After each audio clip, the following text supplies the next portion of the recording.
বর্তমানে 300 আসনের সাথে আরও 100 নারী আসন স্থায়ীভাবে সংবিধানে সংরক্ষণ করা হবে। সংসদ সদস্যরা স্বাধীনভাবে ভোট প্রদান করতে পারবেন দলের বিপক্ষেও। 70 অনুচ্ছেদে সবাই দুইটা বিষয়ে একমত হয়েছে। সেই দুইটা বিষয় হলো আস্থা ভোট এবং অর্থ বিল। এই দুইটা বিষয় বাদে 70 অনুচ্ছেদে সংসদ সদস্যরা স্বাধীনভাবে ভোট প্রদান করতে পারবেন দলের বিপক্ষেও।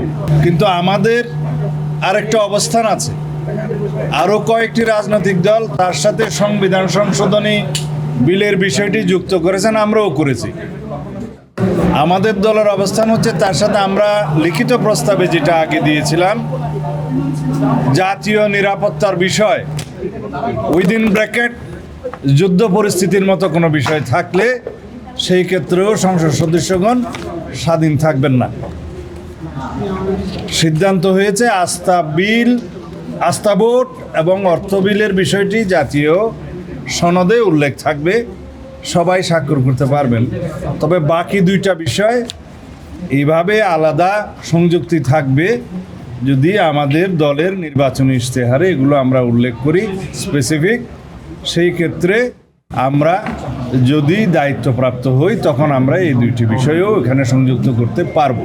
টানা ৭মবারের মতো বেস্ট টিস্যু পেপার ব্র্যান্ড হিসেবে স্বীকৃতি পেয়েছে Bashundhara tissue. Public accounts committee, privilege committee, স্টিমেশন committee, public undertaking committee, এই 4টা সহ আরও কিছু জনগুরুত্বপূর্ণ বিষয় সংক্রান্ত কমিটির সভাপতির পদ আসনের সংখ্যানুপাতে বিরোধী দলের কাছে যাবে, বিরোধী দল প্রাপ্ত হবে। সেটা বিরোধী দলের সদস্য সংখ্যা কত হলো বা সম্মিলিতভাবে ট্রেজারি বেঞ্চের বাইরে কতজন থাকলো, তাদের মধ্যে কয়টা সভাপতির পদ কারা পাবে সেটা পরে নির্ধারিত হবে।